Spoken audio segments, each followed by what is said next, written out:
1519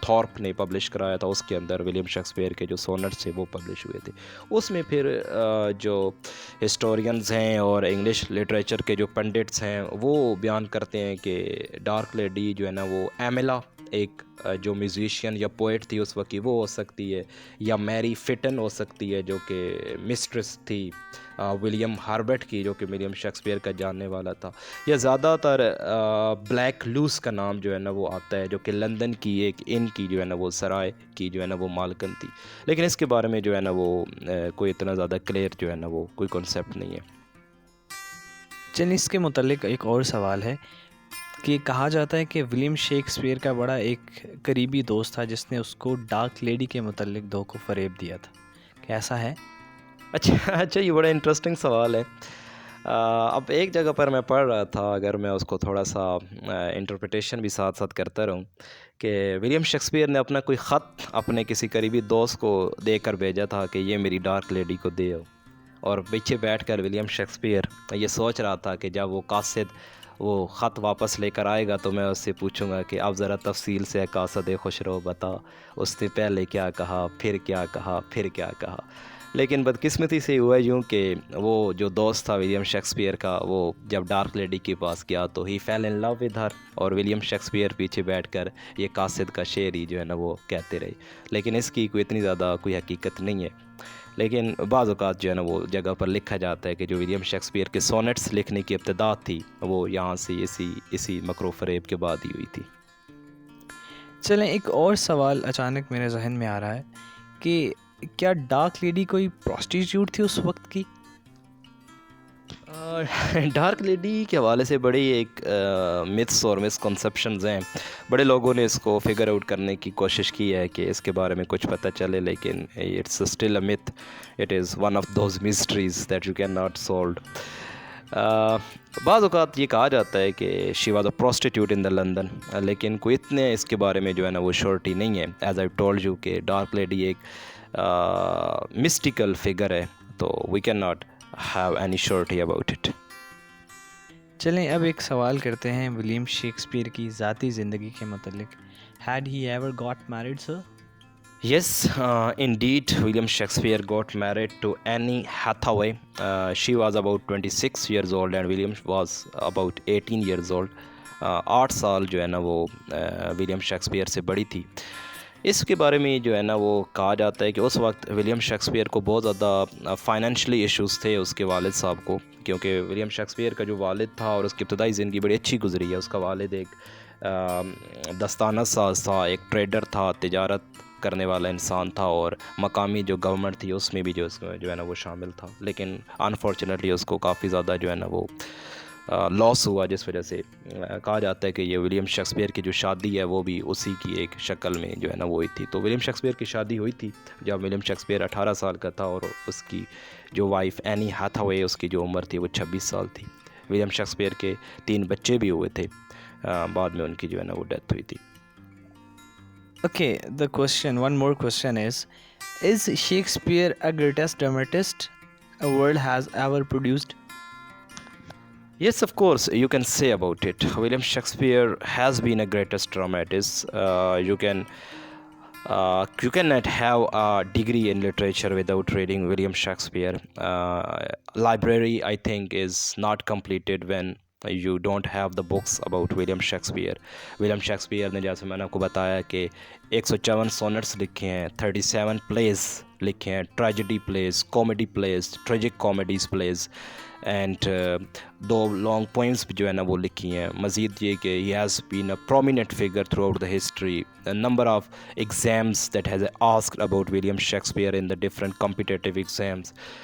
بہت کچھ لٹریچر لکھا جاتا ہے ڈیلی بیسس پر ولیم شیکسپیئر پر. ولیم شیکسپیئر کے الفاظوں کو، اس کے فریزز کو، اس کے ایڈیمس کو یوز کیا جاتا ہے ان اور ڈیلی روٹین آف لائف. تو we can say that the William Shakespeare has been one of the greatest dramatist the world has ever produced. Okay, listeners, we tried to discuss different points about William Shakespeare that are not the mostly discussed. Hope you enjoyed this lecture. We will try to make another video to discuss some more points about this.